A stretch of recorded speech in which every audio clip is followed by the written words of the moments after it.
Hey guys, Alan Corey here. I'm going to tell you why you should not invest in vacation rentals. If you're like me, whenever you go on vacation, you end up having a great time and you start looking at the real estate listings and you think, oh, why don't I just buy a place and we'll rent it out and we'll come back and visit whenever we want. Well, I'm going to tell you why that's a bad idea. I have 4 reasons not to buy vacation rentals. And I want to start with you hitting the subscribe button so I know that you're paying attention. Okay, thanks. And here we go. So, number 1, it's really difficult to maximize your returns on this investment.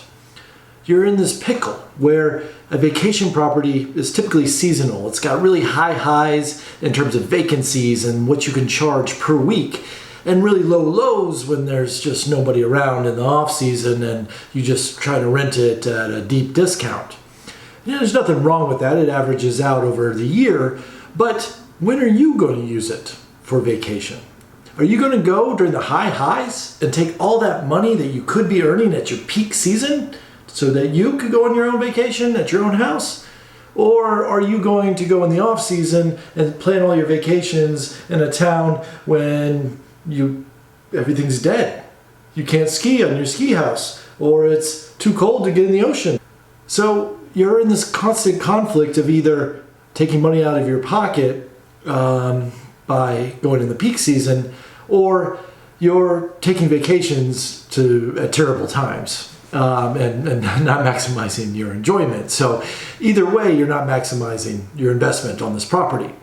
Now, issue number 2 I have is when you do use it, regardless of the season that you pick, you're not really on vacation. You start doing chores and renovations and you try to cram it all in a week, and if you had all these yard work plans and it rains and you're just rushing around and you're not enjoying your vacation. So what's the point of that?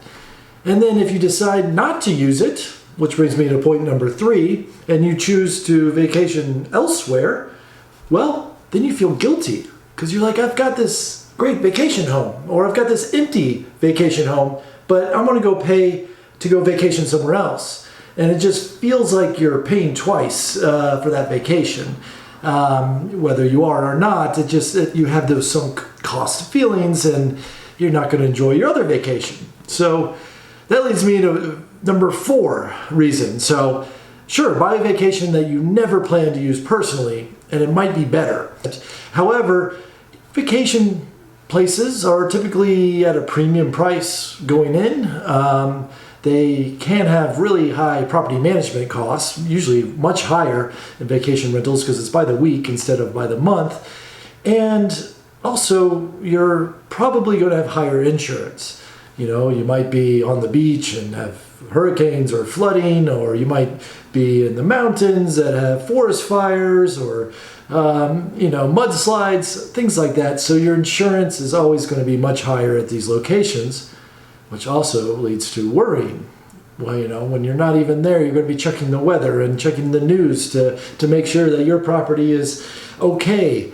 I've done this. I've had some, not beachfront, but really close to the beach, and hurricane season was always stressful for me.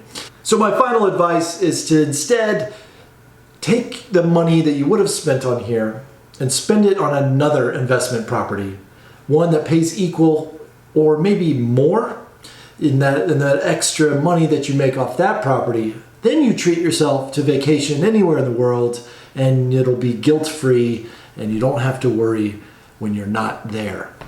And that's it. Thanks, guys. Hit subscribe and like. Let me know in the comments best vacation places to visit, not to invest in, and I'll see you next time.